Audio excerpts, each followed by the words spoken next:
Alright, here we go. A review for Unit 2 test. Brunhilde borrowed a Halloween bucket for trick-or-treating. Before Brunhilde could return the bucket, she had to eat all the candy in her bucket. The bucket had 20 pounds of candy in it before Brunhilde started to eat it, and she ate the candy at a rate of 0.5 pounds per hour. Okay, question number 1. Which graph is the most appropriate for the situation? All right, so you have to ask yourself, can you have a partial amount of a pound? So can you have a half a pound? Can you have anywhere between 5 and 7 or 10 pounds, which could be 7? Yes, you could have that amount. So therefore, Sarah's graph is the better option. No gaps. If you look at Tommy's graph, the reason his is not the right answer is because it only accounts for 20 pounds, and then it looks like 17 and a half, and then 15, and then 12 and a half, and then 10. There's gaps in the information. All right, at what rate is the candy being eaten? 2 places you can find that answer. Right here it says the rate is 0.5 pounds per hour. So 0.5 could be the answer. Or you could simply do rise over run. So we have a point here. We have a point here. Remember, slope is rise over run, or y over x. I go down 20 to 15, so I went down 5, so negative 5. I went over 5, 10, so over 10. And we all know that 5 over 10 reduces to negative 1/2.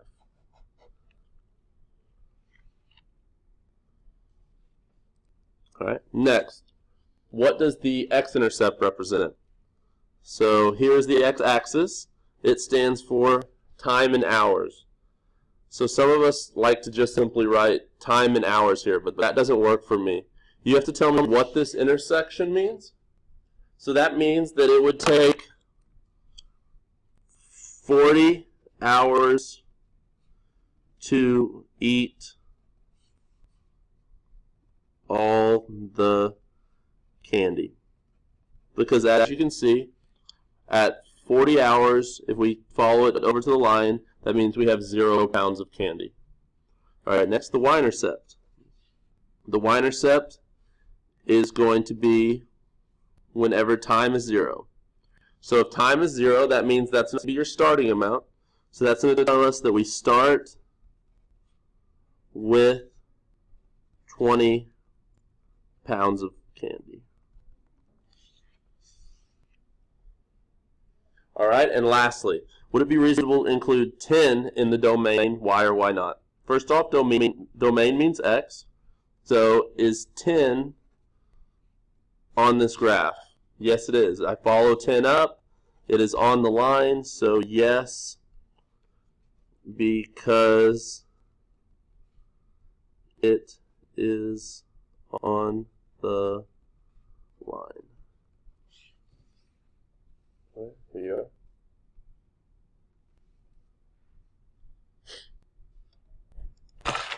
All right, page 2. First thing it asks for, what is the slope of line A? So here's line A. I notice that it's going upward, so that's going to be a positive slope. I notice that it is relatively steep, so that means my number is more than likely going to be larger than 1. So let's see. I go over 1, up 1, 2, 3, 4. So if we're still doing slope, which is rise over run, or y over x, that means I go over 1, up 4, so 4 over 1, or simply 4. All right, next. I notice that my graph is going downward, so I'm going to put, it's going to be a negative slope. I am going to go down 2. So 2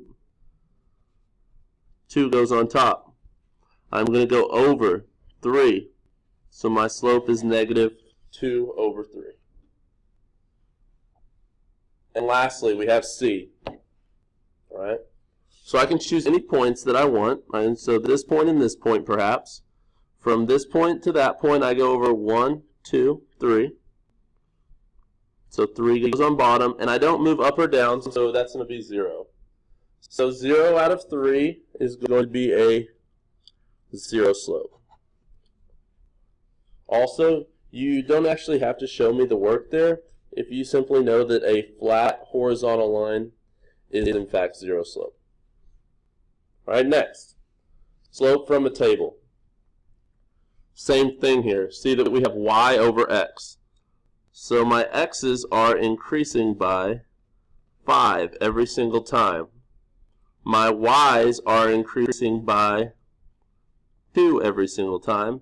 Therefore, I put the 2 on top, the 5 on bottom, and that is my slope.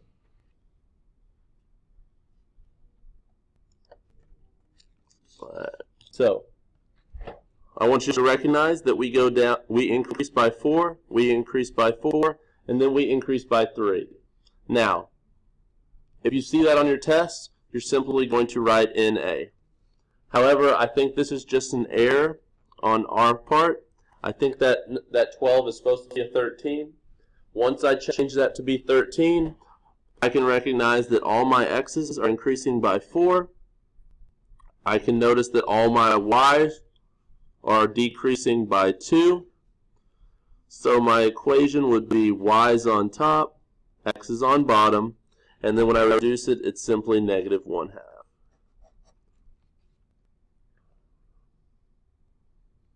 All right.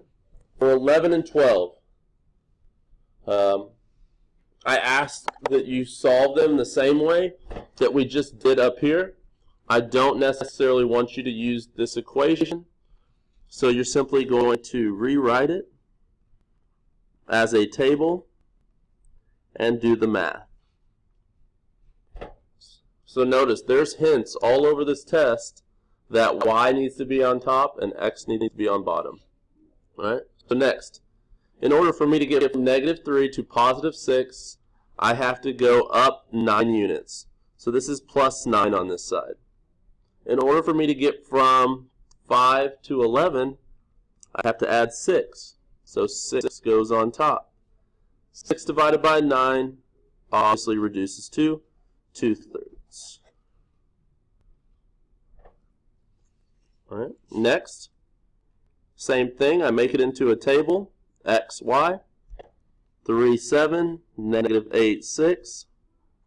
In order to get from 3 to negative 8, that's going to be minus 11. So minus 11 on bottom. In order for me to get from 7 to 6, I have to subtract 1, so minus 1. So since they're both negatives, a negative and a negative make a positive, so our final answer just needs to be positive 1 over 11.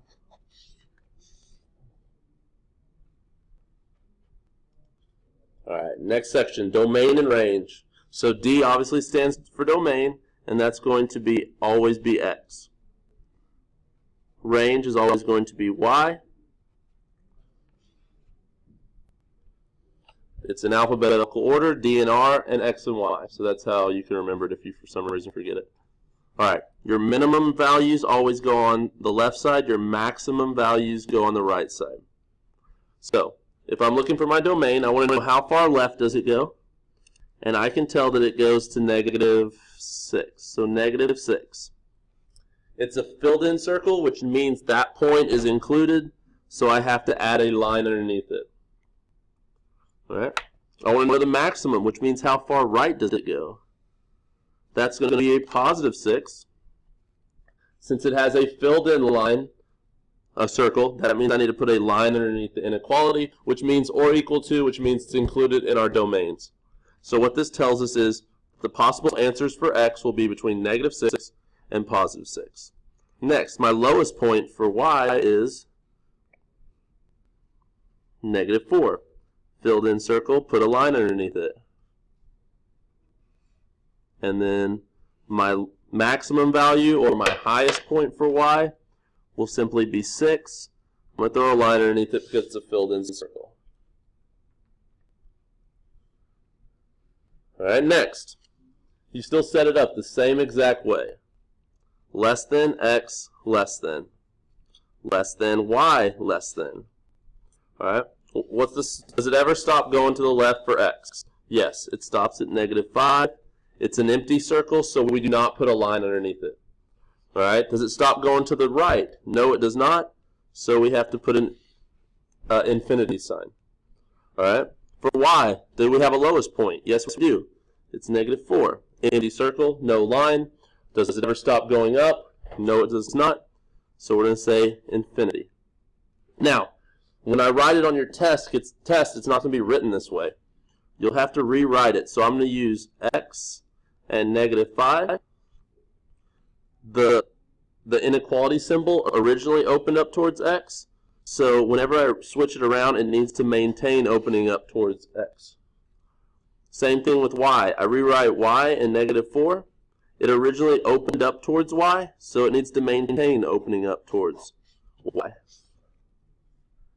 So what this says is x is greater than 5, which means yes, it's going in this direction. And then y is greater than -4, which is of course true as well. And then number 5. Number 5 is a little bit tricky, giving people trouble, but as long as you look for the farthest left, farthest right, lowest point, and highest point, you'll be all right. So same thing here. Less than x, less than y, less than. Notice that every dot is filled in here. So I'm going to put lines underneath all of these because that means they're or equal to. All right, so here we go. The farthest left I go is -5. The farthest right I go is +5. The lowest I go is -9. If you were to say this point right here, that doesn't work for me because our graph is still below it, so that's not possible. So -9 is our lowest point, and our highest point is +8. And so our y values are between -9 and +8. All right, next. A plane can carry a maximum cargo weight of 160,000 pounds. A company uses one of these planes to ship 2,000-pound containers. The total cargo weight is a function of the number of containers in the plane. So, this is a discrete problem because you cannot have half a container.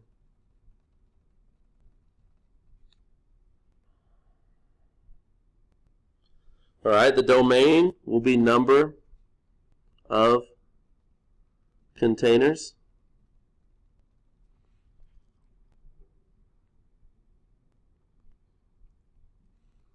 And the range will be number of pounds? Yeah, pounds. So let's go ahead and do pounds first. If we don't have any containers, that's option. We don't have any containers, so that's 0. If we don't have any containers, we don't have any weight. All right. And then the most pounds that we can have is 160,000 pounds. So we need to figure out how many containers equals 160,000 pounds. So what that's going to end up being is 160,000 divided by our 2,000, because that's how much each container has or weighs, and that's going to give us a total of 80. So our options for container would be 0, 1, 2, 3, dot, dot, dot, 79, 80. My braces are getting better by the day. All right, next. Our range values are going to start out at 0, and for every container we would add 2,000. So 0, 2,000, 4,000, dot, dot, dot, dot, 158,000, 160,000, and close it off.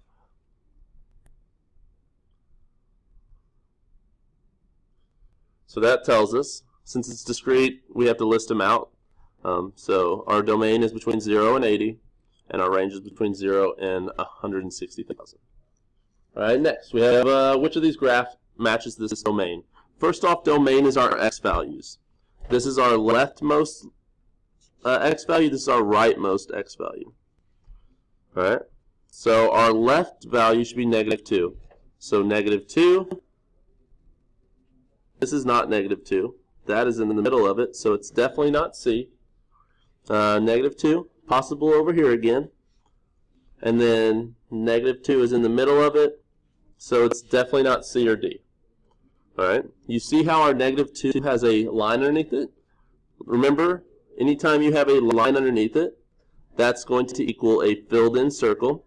So we have a filled-in circle here, so the answer is A. And then it needs to be less than 3, and so we recognize that it goes through 3. It does not have a line underneath it, so we should have an empty circle, which we do. So that is correct. Alright, this page is all about the linear parent function. So it says write the equation of the parent function 3 ways. So the most basic way we have is y equals x. Sometimes we don't use y, so it could be written as f of x equals x. And then sometimes we also will see g of x equals x. So all of those are the linear parent function because it just has x by itself. Next, if we want one that's not a parent function, we would just simply write y equals, I don't know, 4x. So now that it has something in front of x, it is no longer the linear parent function. Next, graph the linear parent function. We all know that the y-intercept of the linear parent function is at 0, 0, or the origin. And our slope is positive over 1 up 1, over 1 up 1, over 1 up 1, over 1 up 1 in the positive direction. Once we have a few points, we can connect them, and there is the graph. Next, graph a table that is the parent function. So the parent function always has matching numbers. So if it's x is 1, you know y is 1. If x is 3, y is 3. If x is 100, y is 100.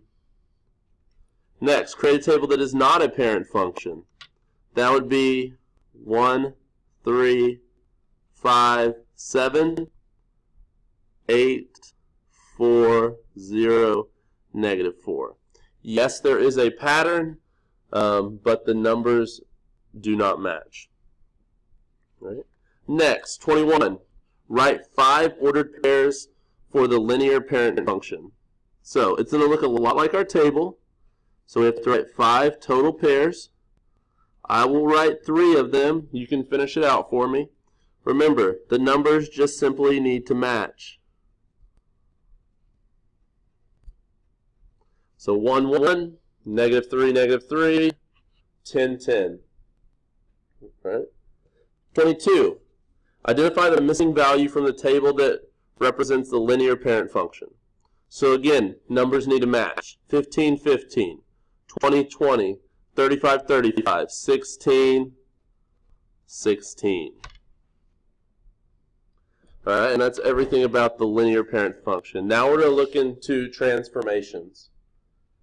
Alright, so remember, inside parentheses means x, which is going to be left or right.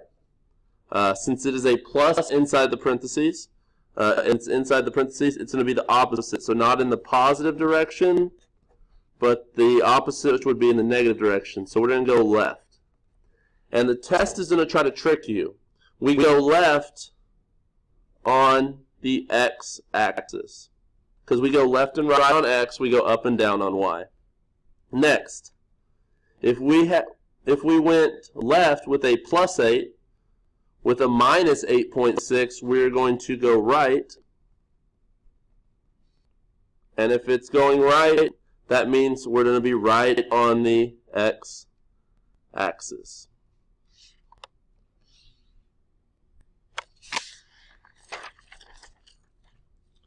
Alright, the following. Now we have it on the outside, which means it's dealing with your y-axis. So if we do -5.7, that's going to shift us down. And if we're shifting down, that's going to mean we're going to shift down on our y-axis. If we have plus on the outside, that is going to be up, and when we go up, we are also obviously on the y-axis. When given the function, what is the effect of having a positive d value in the transformation f of x plus t? So if your d value is positive, which is exactly like what this one says right here, so let's say a positive 9 again, that would result in a shift up on y-axis.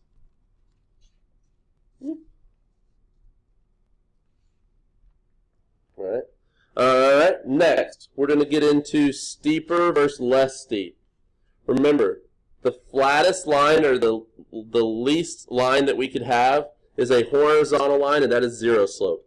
So if we have a number less than 1, that is going to be less steep, also known as flatter. If we have a number larger than 1, which is 8 is, that's going to be steeper.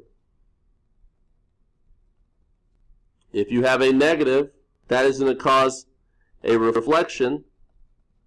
No longer will your graph go upward, it would be going downward at that point. That's why we call it a reflection. If it's on the outside, it is still referred to as a reflection.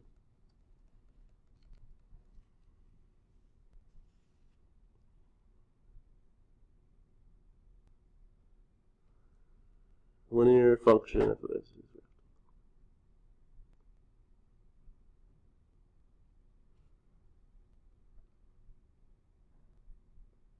Alright, so you start out with the linear parent function here. If I change my slope to 2/3, that's less than 1, so it would be less steep. And if our y-intercept is now a positive 4 and it was a 0, so less steep, shift up 4. And that is your review. Good luck on your test.